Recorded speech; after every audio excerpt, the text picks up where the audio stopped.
Todas as vezes que nós vamos fazer uma viagem de avião, quando a gente entra no avião, tem um momento que nós vamos receber um monte de advertência.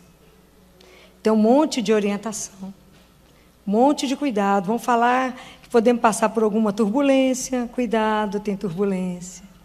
Cuidado que aterrissar, no momento de decolar, de aterrissar, são momentos de risco. Vocês têm que afivelar o cinto. E não pode fumar, trava a mesinha. E aí nós vamos recebendo várias informações. Isso está parecendo com o que Jesus está falando? Fivela o cinto. Mesma coisa, que esteja cingido os teus rins. Por que nós temos todas essas advertências quando vamos para um voo? Para que a missão seja cumprida, para que o voo seja bem feito, para que a gente chegue bem no lugar, sem nenhum problema. Isso que Jesus está fazendo aqui é a mesma coisa. Há uma proposta, houve uma proposta para cada um de nós, para que a gente fosse discípulo. Então Jesus falou, olha, vocês vão começar um caminho comigo. E para vocês fazerem esse caminho, vocês precisam de umas advertências, de alguns cuidados. Então ele fala, tende os rins cingidos, seja com a cintura cingida. Porque no mundo que estamos vivendo, é muito fácil a gente distrair. É muito fácil a gente levar uma vida superficial. A gente vai levando uma rotina, vai ficando tão massificado, e a gente vai repetindo as coisas de uma certa forma, que chega no momento que a gente já está num estágio que já está bom só levantar e dar continuidade. A gente segue uma rotina, a gente já não tem mais alegria, a gente já não tem mais um dinamismo, a gente já não tem mais uma paixão pela vida. A gente vai levando. Como é que você está? Estou levando. Né? É uma religião morta. Nós vamos levando como qualquer um leva. Assim, sem paixão pelo que vive. Então fica aquela vida absolutamente superficial. Então Jesus falou, cuidado. Cuidado para que vocês não fiquem assim. Porque vocês têm que aprender que existe uma coisa que chama-se prontidão. E o quanto é difícil falar de prontidão para uma geração, que o pão é cozido em minutos, que tudo que você quer, você bate o dedo e tem na hora. Tudo é imediato, tudo é muito rápido o que você quer. E fala assim, Filó, mas para as verdades eternas não tem um atalho? Não tem um jeito mais fácil de chegar até Deus? Não tem um jeito mais fácil de a gente viver uma religião diferente? E eu digo, não tem. Há um longo caminho, por isso que ele adverte. Há um caminho. De um lado tem a eterna paciência de Deus que nos aguarda. E do outro lado temos nós, que precisamos estar atentos. Então, eu tenho que entender que esse processo de caminhada com Deus passa pelo processo que eu me conheço. E é nesse processo, à medida que eu me conheço, à medida que eu me disponho a conhecê-lo, é que eu vou estar pronta para essa relação de amor. Essa prontidão é a chave do conhecimento, para que eu possa fazer uma relação com Deus. Senão, como é que eu vou perceber quando Deus fala? Se eu não tenho uma disciplina de nada. Como é que eu demonstro para Deus que eu tenho uma fidelidade, se eu não consigo rezar todos os dias do mesmo horário? Se eu não consigo cumprir nem o que eu peço? Falo com Ele que farei.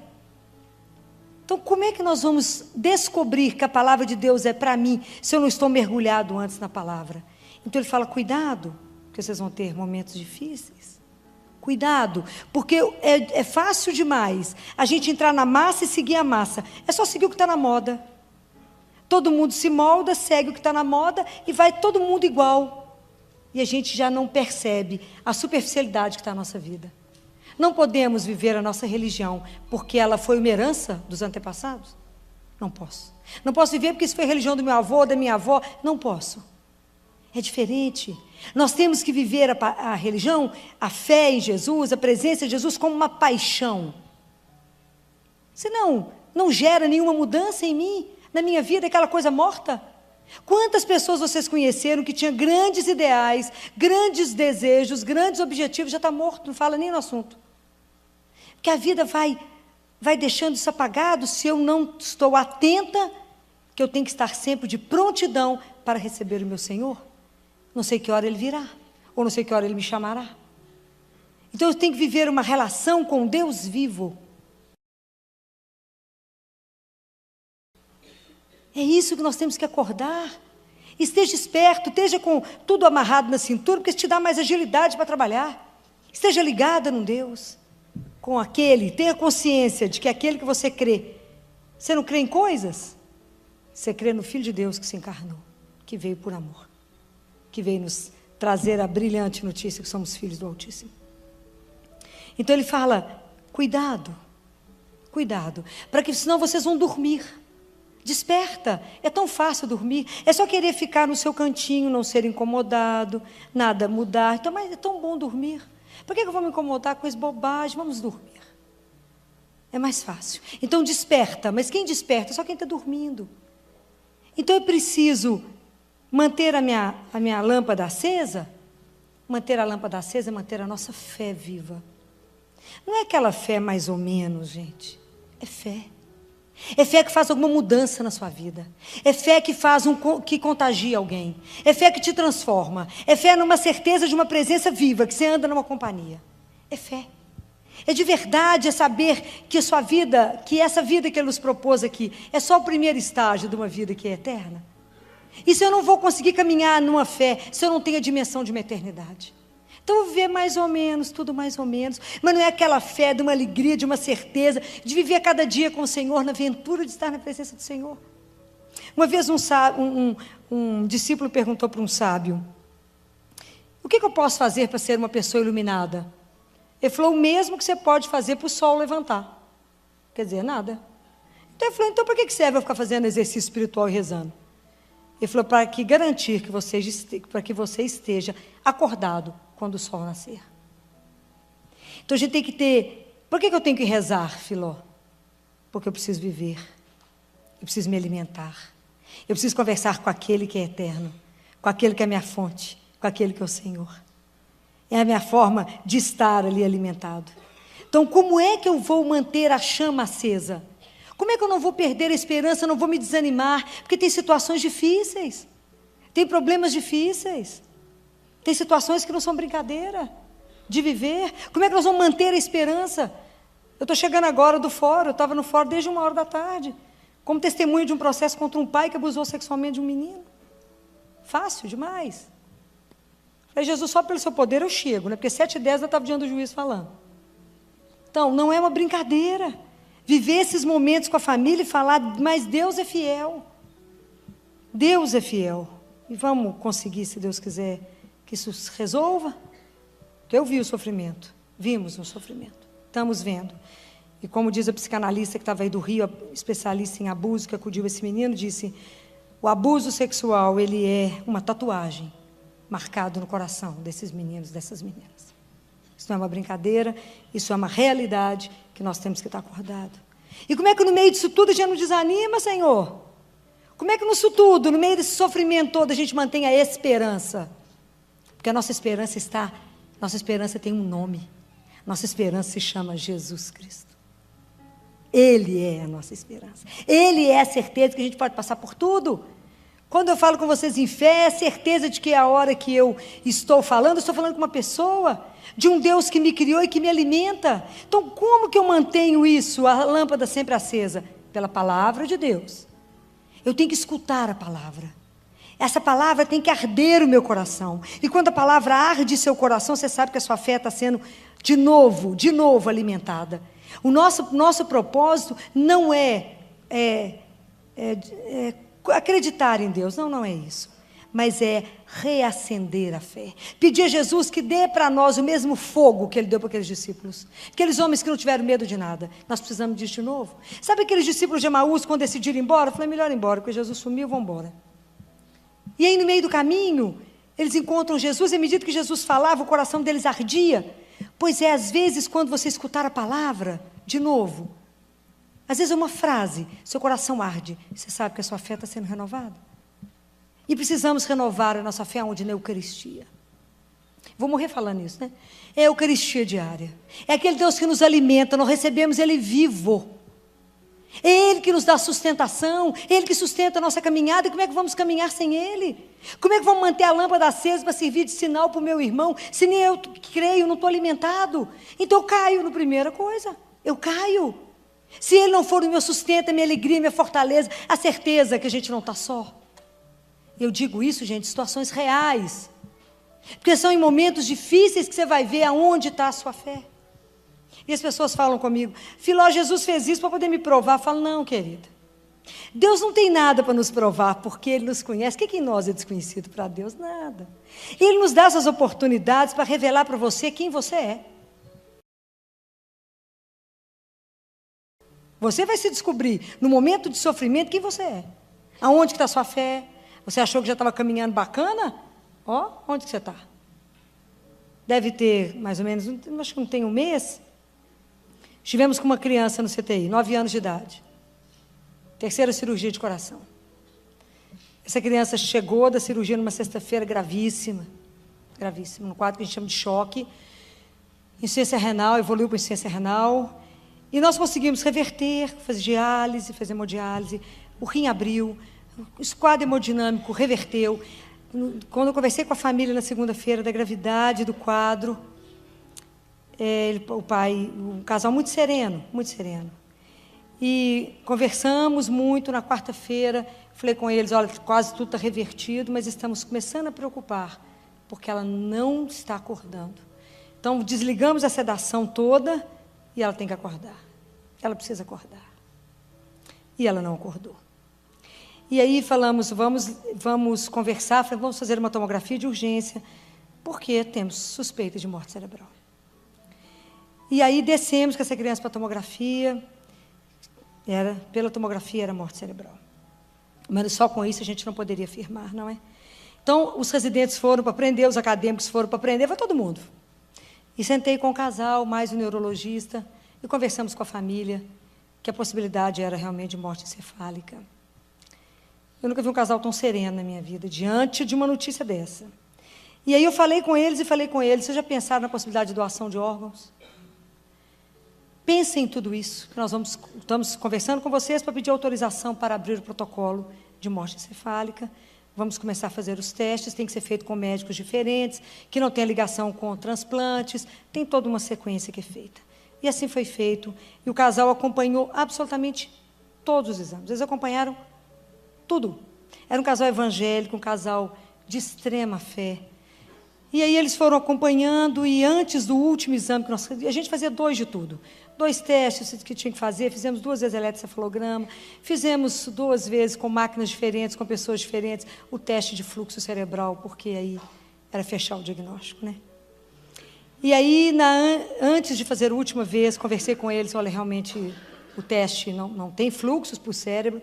O pai falou, doutora Filó, pois a senhora acredita que nós encontramos o diário dessa menina, que a gente não sabia que ela tinha um diário? E ele fotografou o diário e mandou para mim. Uma das páginas do diário, ela falava assim, 9 anos. Querido diário, vou internar na Santa Casa tal dia para a 3ª cirurgia do meu coração. Não sei bem o que eles vão fazer comigo, mas estou tranquila porque estou com o Senhor. Assinado, e ela colocava assinada, a SS, colocava o nomezinho dela. Na outra página, ela colocou assim, querido diário, vou enfrentar essa cirurgia como a gente faz uma prova. Quando a gente faz uma prova, a professora dá uma nota no final, não é? Pois é, aí no final Deus decide o que Ele quer. 9 anos de idade. Então, foi uma criança que já tinha uma relação com Deus, né? A última foto dela foi ela sentadinha na maca, indo para a cirurgia, com um toquinha na cabeça, dando tchau, mandando beijo. E aí, eu acho que até isso, como dizia a mãe, até isso, doutora Filó, me dá tranquilidade para poder enfrentar esse momento aqui. E um dia, eu conversando com eles lá no quarto, era um quarto isolado, todo mundo que pôde entrar, quis vê-la, foi vê-la, todos os pastores que quiseram ir rezar, foram rezar. A mãe falava, doutora Filó, mas eu ainda acredito tanto que Deus pode operar um milagre. Eu falei, não, só estou no campo da ciência. Eu não discuto o campo da fé, não é? E conversamos tanto sobre morte. Foi um casal que eu falava com os residentes, esse casal não é típico, gente, é atípico. Mas é um casal que mostrou em quem crê, que a esperança dele estava ancorada no céu. É diferente. Tinha certeza de uma eternidade. Então, um dos dias eu conversando com eles, eu falei com eles, com vocês eu posso falar esse assunto? Falei com eles, porque quem vê nós de longe conversando e rindo, falando sobre a morte, vai achar que nós somos 3 tão loucos dentro desse conto daqui. Mas é porque são os 3 de muita fé. Eu falava com eles, como diria São Paulo diante disso? Lucro é morrer. E eu falava com eles, se ela está tendo a oportunidade de conversar com Jesus, ela não vai voltar. Sabe por quê? Ele é absolutamente sedutor. Se ela encontrou com ele, ela está apaixonada, mais do que ela já era, ela não voltará. E foi lindo, porque ele, na quarta-feira, quando fechou a noite, o diagnóstico de morte cerebral, eles me ligaram. Falou, doutora Filó, realmente fechou o diagnóstico e nós decidimos que vai ser tudo doado. 7h30 da manhã, ela iria para o bloco cirúrgico. E o pai foi para levar a filha até o bloco. Onde vocês já viram contar isso? Isso não existe. Chegou lá de manhã cedo, eu levei ele lá para ver a criança. Aí lá, quando a gente estava lá, eu falei com ele, despeça dela, passa a mão, beija. É o último abraço daqui. Teremos outros. Essa é a fé, não é? Aí ele me dizia, doutor Filó, agora eu quero conversar sozinho com a senhora. Eu falei, Senhor, o que será que eu aprontei dessa vez? Vamos lá para aquela sala. Eu falei, vamos para aquela sala. Aí ele falou comigo assim, doutora Filó, a gente precisa caminhar na vida com gratidão. Então agora eu só quero agradecer. Pela forma como vocês conduziram, pela verdade de tudo, pela forma como vocês deixaram a gente participar, pela ética de vocês, por tudo que vocês fizeram. Muito obrigado. E agora eu queria colocar a senhora, como eu não posso fazer a oração pelo CTI inteiro, eu quero colocar a senhora diante de Jesus para rezar pelo CTI inteiro, para agradecer. E pedir a Ele que vocês continuem sendo um canal de graça. Vocês podem imaginar o estado que eu fiquei. Quando eu voltei para dentro do CTI, toda manchada, o pessoal falou, o que aconteceu? Eu falei, depois conversamos. Isso é muito raro, mas isso eu estou contando para vocês, para que vocês entendam o que é uma atitude de fé. Isso é uma atitude de um casal que não triscou em nenhum momento. E o pai falou, doutora Filó, ela foi só um presente, é tudo emprestado, não é? Eu falei com ele, é tudo um empréstimo. Voltou para casa. Viveu os 9, voltou para casa, veio como um anjo, deu um beijo, e depois vamos encontrar de novo. Isso se chama fé. É essa fé que eu estou convidando vocês a viver. É essa fé que, apesar disso, nos move numa alegria. É essa fé que nos sustenta diante do sofrimento, diante das dificuldades. É dessa fé que eu estou falando. Eu não estou falando de fé mais ou menos, não. Senão nós não vamos tirar nenhuma, qual Jesus falou. Senão a nossa fé vai continuar menos que um grão de mostarda. Nós temos que ter ousadia na nossa fé, afirmar que Deus é vivo, que Deus faz as coisas, que Ele está presente e não está morto. Nós morremos de medo de afirmar isso, porque não cremos no nosso coração, não temos a audácia que teve esses homens do Antigo Testamento. Vocês conhecem a história de Gideão? Sou encantada com ele. Deus pega aqueles que nem acham que não vai dar nada. Deus Pai chamou Gideão. Gideão, vem cá. Ele falou, Senhor, eu não, deixa eu contar. Eu sou o último lá de casa. Eu não. Ele falou, você mesmo. Mas é que não tem jeito. Não, Gideão, é você mesmo. Então você vai ter que combater ele com outro exército. Busca uns homens para você fazer um exército. Lá foi Gideão. Quantos homens você arrumou, Gideão? Isso é Deus Pai conversando com Gideão. 32 mil. Uai, que tanto? Senhor, mas lá sabe quantos são? 135 mil. Importância não, Gideão, estou com você. Senhor, mas lá é 135, aqui tem 32, tem gente demais, Gideão. Não, tem muita gente. Pode mandar 22 mil embora. Senhor, lá é 135 mil. Pode mandar embora, fica só 10 mil. Senão eles vão achar que você ganhou por tanto de gente. Eu estou com você. Eu estou com você, Gideão. Agora que você está com 10 mil, você vai pegar seu exército, vai dar água para esse povo. Coloca eles aqui diante do rio, e você, Gideão, vai observar como é que esses homens tomam água. E você irá escolher somente os que deitarem e tomar água igual o cachorro. Senhor, mas isso não tem lógica, porque o povo agacha, Senhor, e pega a água assim e toma. Eu não quero a lógica, Gideão. Aí você vai escolher quantos vão sobrar. Coitado do Gideão, isso é que é passar aperto na vida. O que aconteceu? Sobraram 300. Senhor, lá são 135 mil. Pode ser não, Gideão. Eu estou com você. Então agora vai lá ver o ambiente. Eles vão me matar. Gideão, eu estou com você, Gideão. Então você está com medo, leva um amigo. Claro que Gideão levou um amigo, lógico. Lá foi Gideão. Olhou o ambiente, voltou para o Senhor. O Senhor falou, Gideão, agora 300. Agora nós vamos fazer 3 grupos de 100. Senhor, lá é 135 mil. Pode ser não, Gideão. Estou com você. Faz 3, vocês vão ficar do jeito que eu vou mandar. Um grupo aqui, outro grupo ali, outro grupo ali. Tinha uma espada, a de Gideão, só uma espada. E tinha as trombetas. E um cantil. Então, quando eu avisar, Gideão, vocês vão tocar ao mesmo tempo a trombeta. Então Deus trabalhou com eco. E os 300 tocaram ao mesmo tempo as trombetas. Quando eles tocaram, o exército inimigo ficou desorientado com o barulho. Achou que era gente demais. Eles ficaram tão desnorteados que entraram em batalha com eles mesmos, mataram eles mesmos. Gideão levantou a espada e falou, ganhei. Fez o quê? Nada.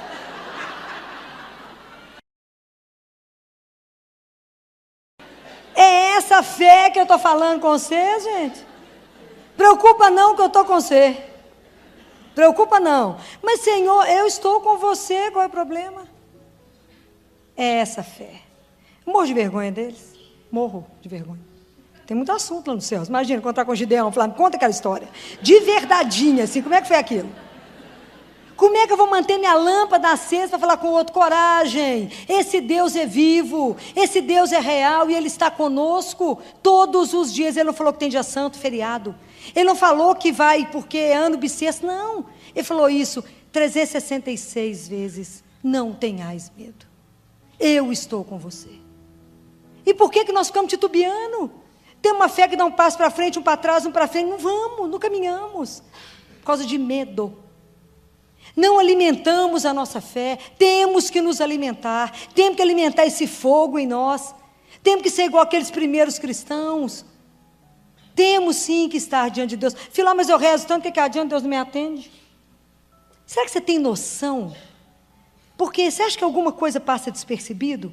Você acha que Deus, quando vai fazer alguma coisa para alguém, um Deus que já não consegue explicar a dimensão desse Deus imenso, desse mistério que é a nossa vida, será que você entende o que significa quando você pede alguma coisa para alguém, a dimensão que é a vida, se Ele não vai fazer para frente? Será? Que a gente precisamos sim de uma coisa para caminhar com o Senhor, confiança. Essa é a proposta de Jesus. Nós temos que confiar incondicionalmente que temos um Pai. Incondicionalmente que Ele cuida de nós. Que os fios de cabelo da nossa cabeça estão todos contados. Todos. Que não tem ninguém que nos ama mais do que Ele. Que se preocupa conosco, que olha por nós. Então estejam atentos que eu posso chegar a qualquer hora. Eu posso vir ou eu posso te chamar. Para voltar para casa. Será que nós estamos prontos? Estamos caminhando com prontidão? Estamos atentos às coisas do nosso Pai? E temos uma fé que faz com que o meu irmão se levante, tenha coragem de caminhar, apesar das dificuldades, apesar da dor, apesar da tristeza. A gente chora e anda, mas anda, não é assim? Mas com a certeza que Ele está junto, que eu não caminho sozinho, mesmo que a luta seja grande. Filó, mas a dificuldade é imensa, mas Deus é muito maior que isso. Conta para Ele. Conta com liberdade, não minta, não esconda, não negue. Fale. Mas fale com verdade. Fala aquilo que você deseja. Conta para Ele como se Ele não soubesse, porque Ele já sabe de tudo. Mas conta. Fala. Divide. Tenha certeza que Ele está com você. Faça a sua parte. Porque Deus não deixa de fazer a dele. Mas Deus não vai fazer aquilo que nos compete fazer. Não fará. Mas Deus faz aquilo que a gente não pode fazer. Quarta-feira passada, tivemos uma morte súbita lá no CTI, que ninguém estava esperando, e o grupo era novo, de residente, houve um descontrole geral. Descontrole geral mesmo, a coisa não foi fácil. Até eu não sabia quem que eu acalmava, se é a família ou se os médicos. Residentes muito novos, tinha residente que nunca tinha perdido nada, nem que eu tinha visto uma morte. E aí acalmar todo mundo, eu não sabia se eu batizava meninos, eu acalmava a mãe que desmaiava, ou os residentes que choravam. E fomos conversar longamente sobre isso, eu falei... A gente precisa estar preparado na vida, para viver a vida com a beleza que ela nos traz, não para explicar o mistério. Eu falei, não estou aqui para explicar mistério de vida e morte. Estamos aqui para acolher, mas para viver na fé. Para ter a certeza que a morte não teve a última palavra, porque eu fiquei cantando com a criança. Falei, Anjo, volta para casa cantando. E ela chorava, acho que por tudo, né? Ver batizando, e realmente a criança não era batizada. Mas a gente vai vendo quando a criança vai ficando agônica, que falta o batismo. Batizei, cantei, voltou para casa. Falei, está brincando de roda? Tá, subir nas árvores, fazendo tudo que não podia fazer aqui. Então, essa fé que nos sustenta, para depois acalmar todo mundo, acalmar uma mãe, acalmar todo mundo. Falar, agora vai todo mundo maquiar, que está todo mundo mal acabado, vai maquiar, pôr uma cor na cara, porque nós temos muito trabalho, tem muito serviço na CTI. Já acalmei vocês, agora nós vamos discutindo morte durante a semana, até que vocês acalmem e entendam que o sofrimento bate na porta de todo mundo. E rezar ninguém vem no mundo com carimbo de que é isento. Todos nós passamos por dificuldades. O que é diferente? A forma como se enfrenta ela. É a certeza que mesmo na dificuldade, Deus caminha conosco. Depois que Jesus foi levado para fora da cidade, pode acontecer tudo conosco. Mas eu sei que Ele está junto. Não tem preço saber que Ele está junto. Não tem preço. Quando eu estou muito cansado, olho para o lado e falo, ai que delícia, você está aqui. Isso não tem preço. Essa certeza que o olhar dEle nos acompanha, que Ele nos consola, que Ele dá força, fala, coragem, eu estou aqui, eu te sustento. Essa fé, é isso que Jesus falou. Porque vocês vão ter muitas dificuldades. Para que ao final da missão seja bacana. Vocês decolaram para aterrissar no Pai. Vai ter momentos de turbulência. Não perturbe o vosso coração. Creia em Deus. Tenha certeza que Ele cuide de vocês. Tenha certeza que vocês têm um Pai. Que vocês não estão desamparados nesse mundo. Que vocês não estão soltos nesse mundo. Ou que Deus está surdo ou cego e não está vendo. Falei com os residentes. A nossa missão é fazer o melhor. Fazer sempre o melhor. Fazer tudo que a ciência tem. Mas tem coisas que não competem a nós. E deixem fazer. E aprenda com o mistério. E pensem sobre isso. E falei com todos eles. Nunca pensaram na morte? Deita no caixão todo mundo. O que, filho? Deita. A melhor coisa é experimentar a morte. Deita no caixão para vocês poderem ver o que é morrer. Como é que vocês estão deixando a vida? Porque a gente é muito cheio de ilusão. Um dia, porque nós ficamos no hospital achando que nada nos acontece. Um dia nós cuidamos de quem está aqui. Outro dia eles vão cuidar de nós. Outros vão cuidar. Não se iludam. Não se iludam. Acordem. E vivam bem, vivam com a alegria que Ele nos deu. Isso que é a fé, que nos capacita para levantar cada dia na alegria de viver na presença de um Deus. Não sei o que Ele tem para mim hoje, não. A gente diz, fala, mas Ele sabe. Hoje eu falei com ele, o Senhor que é dono de todas as coisas, claro que o Senhor é dono das minhas 24 horas, então eu sou coordeno que eu tenho que estar na igreja 8h30. 7h10 eu estava diante do juiz, eu olhava, falava, mas vai dar tempo? Claro que vai dar tempo, cheguei. Porque Ele é o Senhor, guardem isso, Ele é Deus, e não há ninguém como Ele, creiam incondicionalmente, vamos pedir a Jesus, Jesus, nos dê a paixão que você tinha pelo seu Pai, e nos dê a compaixão que você tinha pelos que sofrem, não dê as costas para os irmãos, nem trate a sua religião com indiferença, não trate a sua fé como uma coisa mais ou menos, nem carregue Jesus como uma tralha que faz parte da sua vida. Jesus tem que ser o centro. Ele tem que ser a coisa mais importante que você tem na vida. Como Ele tem que ser o centro dessa comunidade, tem que ser Ele. Enquanto Ele não for o nosso centro, a gente não é, fica aquele povo mais ou menos. O povo de Deus tem que ser vibrante, alegre, animado. Tem dificuldade, nós damos um jeito nisso. Vamos contar para Jesus, Ele vai dar um jeito nisso. E vamos levando. Mas na alegria e na certeza que Ele só tem o melhor. O melhor para todos nós. É essa fé que tem que contagiar as pessoas, tem que ajudar as pessoas a caminhar. Só a gente encontra gente desanimada, tristinha, batida, procurando Pokémon. Quem procurar Pokémon vai procurar Jesus. Não é brincadeira.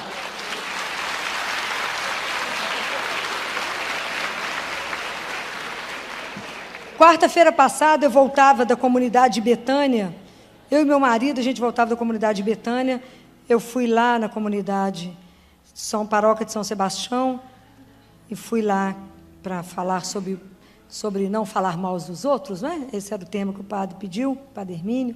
E quando nós voltamos, nós passamos na Praça da Liberdade, e falei, mas o que está acontecendo?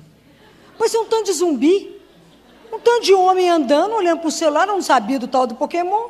Falei, gente, o que está acontecendo? Ele já era mais informado que eu, falou, está procurando Pokémon? Falei, procurando o quê? Esse povo tem que estar procurando é Jesus. Por isso que está tudo infeliz, essa doençada no mundo, esse povo triste, tomando remédio, e não tem alegria de viver, tem tudo, é um povo triste, tem tudo. Fala, meu filho, por que você está abatido, triste, não sei, sentindo vazio? Falei, falta Jesus na sua vida, falta Jesus, é que dá alegria, a gente não tem nada e morre de dar risada com a história. O que você tem? Nada, e eu nada, então está tudo bem, Jesus tem tudo, está tudo certo. É diferente, não aprendemos essas coisas, não temos a ousadia de viver na presença de um Deus vivo. Isso que eu quero que vocês aprendam a viver, que Ele não está morto. E o povo fica procurando coisa virtual, sendo que Ele é muito mais fácil de pegar. Não entendo. Eu realmente me foge a compreensão. Mas eu tenho que ter paciência e ter rezando. Então é isso que a gente precisa fazer, não é? Precisamos descobrir. Porque nós temos que ser uma setinha, mesmo que torta, uma luz para mostrar para o meu irmão que está batido, cansado. Falar, tem um outro caminho, tem uma outra história. Sabe quando Jesus fala assim, amem uns aos outros? Sabe o que é amar uns aos outros? É dar o melhor. O que é o melhor que a gente tem para dar uns para os outros? É Jesus. Qual que é a melhor coisa que eu tenho na minha vida para dar para vocês? Jesus. Essa paixão, essa certeza desse Deus apaixonante. Cada dia mais apaixonante. A certeza de que Ele caminha, que Ele está atento, que Ele vê, que Ele participa, que Ele dá... Eu falo que você dá palpite em tudo, né? Dá palpite mesmo, olha as coisas. É assim. Esse Deus que vibra com a nossa vida, que está junto, que ri com a gente, chora com a gente. É esse Deus vivo, que quer nos dar, sabe o quê? O melhor. Essa caminhada com um Pai, na certeza de um Pai que nos ama. Confiem. Sabe quando a gente era criança, que a gente chegava na beirada da piscina, dava um pulo, pulava assim, caía de uma vez na piscina? É isso que eu quero convidar vocês.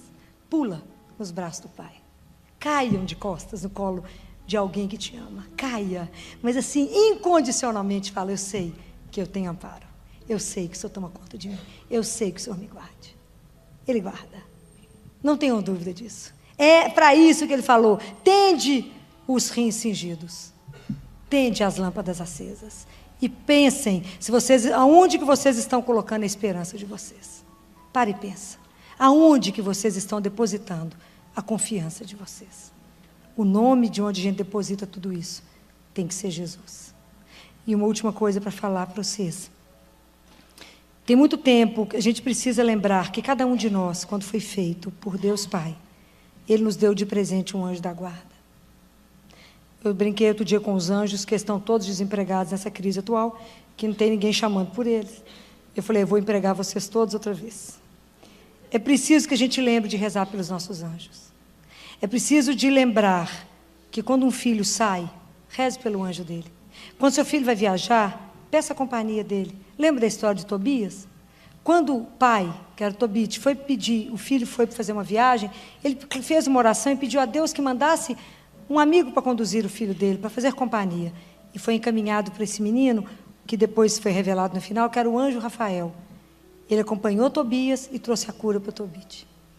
Então, às vezes, nós estamos esquecendo de rezar pelo anjo da guarda dos filhos. E de quantos males isso pode ser evitado. Não se esqueçam que quem anunciou para Maria que ela seria mãe foi um anjo. Quem falou para José, José, pode confiar em Maria, foi um anjo. Quem falou para José, José, levanta e foge para o Egito, foi um anjo. Os anjos são reais, cuidam de nós. Rezem pelo seu anjo da guarda. Rezem pelo anjo da guarda dos seus meninos, dos filhos, dos maridos. Vamos pedir proteção, já que nos foi dado um único para cada um de nós, para que cuidasse do nosso caminho. Para que tire da nossa vida todo o mal. Que nos ajude mesmo. Vai nos lembrando, vai nos guardando, para chegar um dia todos juntos na casa do Pai, onde tem uma alegria que nos aguarda.